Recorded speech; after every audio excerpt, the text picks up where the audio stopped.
ዝቅተኛ የደሞዝ ወለል ስለመወሰንና የመንግስት ሰራተኞች ዝቅተኛ የደሞዝ ወለል ጉዳይ እንዲሁም የግል ሰራተኞች የደሞዝ ጭማሪን በተመለከተ ኢሰመኮ በጉዳዩ ላይ ማብራሪያ ሰጥቷል።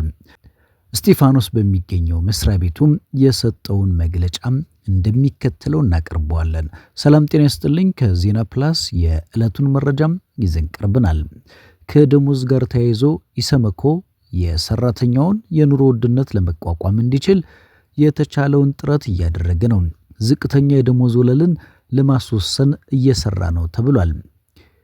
አሁን የሚከፈለው የትኛውም የግልም ሆነ የመንግስት ሰራተኛ ደሞዙ በቂ አይደለም፣ በቂ ነው የሚል ግምት የለንም።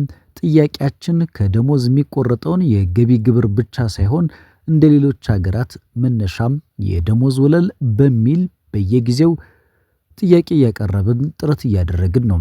ይህንን ለማድረግ ደግሞ የአሰሪና ሰራተኛ አዋጅ ላይ ቦርድ እንዲቋቋም አዋጁ ይደነግጋል።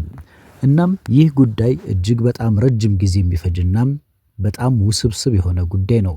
ቦርድ መቋቋም አለበት። ከዚህ አንጻር ቦርዱ እንዲቋቋም ጥረት እያደረግን ነው። በተለያየ ጊዜያት ለመንግስትና ለሚመለከታቸው አካላት ጥያቄ እያቀረብን ነው። የቦርዱ መቋቋሚያ ደንብ ቀርቧል። ይህ ጥያቄ ከተነሳም ረጅም ጊዜ አስቆጥሯል። ዝቅተኛ ደሞዝ የሚቀበሉ ሰራተኞች ይህ እፎይታ ይሆንላቸዋል ብለን እንገምታለን። በተለይ በደሞዛቸው ደስተኛ ያልሆኑ በሚሰሩት ስራም ተገቢ ኑሮ መኖር ያልቻሉ በርካቶች ናቸው።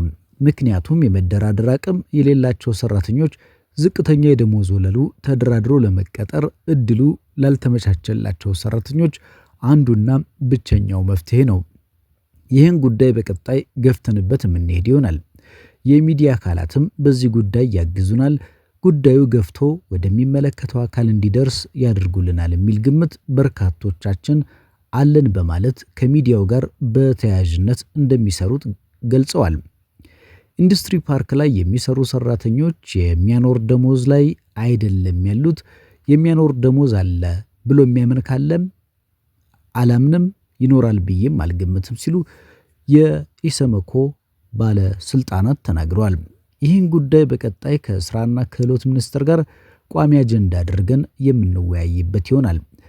የግሉ ሰራተኛን በተመለከተ በርካቶች የመንግስት ሰራተኞች የደሞዝ ጭማሪን ተከትሎም በግሉ ዘርፍስ ያለን ሰራተኞች ለምን ደሞዝ አይጨመርልንም? ተገቢው ጥቅማ ጥቅም ለምን አላገኘንም? የኑሮ ውድነት እኛን አይመለከትም ወይ? መንግስት ጫና አድርጎም የግሉ ሰራተኛም ደሞዝ ሊጨመርለት ይገባል፣ የግሉ ሰራተኛ መኖር አልቻለም ሲሉ ጥያቄ ያቀርባሉ። ከመንግስት የሰራተኞች የደሞዝ ጭማሪ ጋር በተያያዘም የግሉ ዘርፍ በተለያየ ጊዜያት ጥያቄ ሲያነሳ ቆይቷል። ኢሰመኮ የግሉ ሰራተኛን በተመለከተም በኃላፊዎቹ ዘንድ ይህ ርዕሰ ጉዳይ ተነስቶ ከጋዜጠኞች ለቀረቡ ጥያቄ እንዲህ ሲሉ መልሷል። የደሞዝን ጉዳይ በተመለከተ በአሰሪና ሰራተኛ ህግ የተመሰረተም የተቀመጠ አርቲክል አለ። በዛ መሰረት ቦርድ የማቋቋም ስራ ይሰራል። ይህን ስራም የሚሰራው አንድ መስሪያ ቤት ብቻ ሳይሆን የአሰሪና ሰራተኛና የሶስቱ ተቋማት ስምምነት ስለሚጠይቅ ጉዳዩ ረጅም ጊዜ የሚነሳና ጥያቄዎችን በመጠየቅ ላይ መሆናችን እንዲታወቅልን እንፈልጋለን ብሏል። በዋናነት የስራና ክህሎት ሚኒስቴር በሰብሳቢነት የአሰሪና ሰራተኛ ጉዳይ ስለሆነ ቦርዱ ተነጋግሮበት የዛኛውን ቦርድ ማቋቋሚያ የዝቅተኛ ደሞዝ ወለል የመቋቋሚያ ደንብ ላይ ውይይት ሶስቱም ወገኖች አድርገው ተስማምተው ስምምነቱ እንዳለቀ ሚኒስትሮች ምክር ቤት ይሄዳል። ሚኒስትሮች ምክር ቤት ደንብ ያወጣል ተብሎም ይጠበቃል። ያ ደንብ ከወጣ በኋላ ነው ቦርዱ ሲቋቋም የግልና የመንግስት የልማት ተቋማት በእነሱ ስር የሚሰሩ ሰራተኞች ላይ ሊወሰን የሚችለው። ቦርዱ በሀገራችን ብቻ ሳይሆን በበርካታ ሀገሮች ያሉ ሁኔታዎችን ይወስዳል። እንደ ኢትዮጵያ ብቻ ሳይሆን የጎረቤት ሀገራትንም ተሞክሮ ዝቅተኛ የደሞዝ ወለል ስንት ነው ከሀገራቱ የኑሮ ሁኔታ ጋር የሚታይበት ሁኔታ አለ። የሀገራችንንም ሁኔታ ከሀገር ውስጥና ከሌሎች ሀገራት በምናገኛቸው በምንሰበስባቸው መረጃዎች ነው የሚወሰነው። አጠቃላይ የገንዘብ የመግዛት አቅምና አሁን ያለው የደሞዝ ደረጃ በተለያየ መንገድ ጥናት አድርጎ ቦርዱ ጥያቄ ያቀርባል። አንደኛው ቦርዱ መቋቋም አለበት። ቦርዱ ከተቋቋመ በኋላ የሚመለከታቸው አካላትን የማነጋገር ጥናት የመስራት ስራ ይሰራል። ዝቅተኛ የደሞዝ ወለል የመወሰን ስራ ይሰራል። ለመንግስት ቀርቦ ሲቀበለው ይሰራል። ስራው በእንቅስቃሴ ላይ መሆኑን ማሳወቅ እንወዳለን። ዝቅተኛ የደሞዝ ወለል የመወሰን ስራም ይሰራል። ቦርድ የማቋቋም ስራ ራሱን የቻለ ስራ ነው። መንግስትም አሰሪና ሰራተኛ በጋራ እየሰራንበት ነው። በተለይ ጎረቤት ሀገራት ኬንያን ጨምሮ በርካታ ሀገራት ዝቅተኛ የደሞዝ ወለል አላቸው። አንድ ሰራተኛ ሲቀጠር ተነጋግሮ መብቱን ጠይቆ ይሄን ያህል ይከፈለኛል ብሎም የማይቀጠርበት ሀገር ላይ እንደመሆናችን መጠን ዝቅተኛ የደሞዝ ወለል የትኛውም ሰራተኛ አንድ መስሪያ ቤት ወይም ግለሰብ ጋር ሲቀጠር በዛ ደሞዝ መስፈርት መሰረት መሆኑ ለሰራተኛው እጅግ በጣም ትልቅ ውጤት ይኖረዋል። በተለይ በርካታ ጊዜያት ይህ የዝቅተኛ ደሞዝ ወለል ጉዳይ በተለያየ ተቋማት ዘንድ ሲነሳና እንዲሁም ኢሰመኮ በተደጋጋሚ ጉዳዩን ለመንግስት ሲያቀርብ እንደቆየ በተለይ ደግሞ ከደሞዝ ላይ የሚቆርጠው የገቢ ግብር ጉዳይ እጅግ በጣም ከፍተኛ በመሆኑ በተደጋጋሚ ሲነሳ ቆይቷል። ይህን ጉዳይ በርካቶችም ከምን ደረሰ በማለት ሲያነሱ ቆይቷል።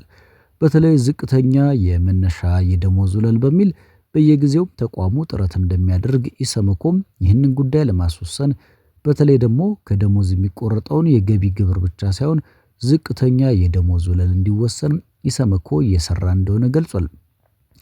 ከደሞዝና ከሰራተኞች ሌሎች ጉዳዮች ጋር በተያያዘም በተደጋጋሚ ጥረት እንደሚያደርግና ይህንን ለማስወሰን ሰፊ ስራ መሰራቱን ገልጿል። ጉዳዩ እንደሚታሰበው በቀላሉ የሚጠናቀቅ ሳይሆን በርካታ ጥረቶች በማድረግ እንዲሁም ደግሞ የአሰሪና ሰራተኛ አዋጅን መሰረት በማድረግ ቦርድ እንደሚቋቋም ከዚህ አንጻር ቦርዱን ለማቋቋም ጥረት እየተደረገ እንደሆነ የቦርድ መቋቋሚያ ደንብም መቅረቡ የተለያዩ ጉዳዮች ተነስቷል። በተለይ እንደ ኢትዮጵያ ያሉ በኢኮኖሚ ዝቅተኛ የሆኑ ሀገራት ላይ የባለ ሀብቱ እንጂ የሰራተኛው መብትና የሰራተኛው ጥቅም አይከበርም። በመንግስቱ ዘርፍ ያለው ሰራተኛ በተለያየ መንገድ ምናልባትም ከፍም አለ ዝቅ አለ መንግስት ደሞዝ እንዲጨምር ጫና ይደረጋል። የግሉ ዘርፍ ግን ለዚህ ጉዳይ ጫና የሚያደርግበት የለም።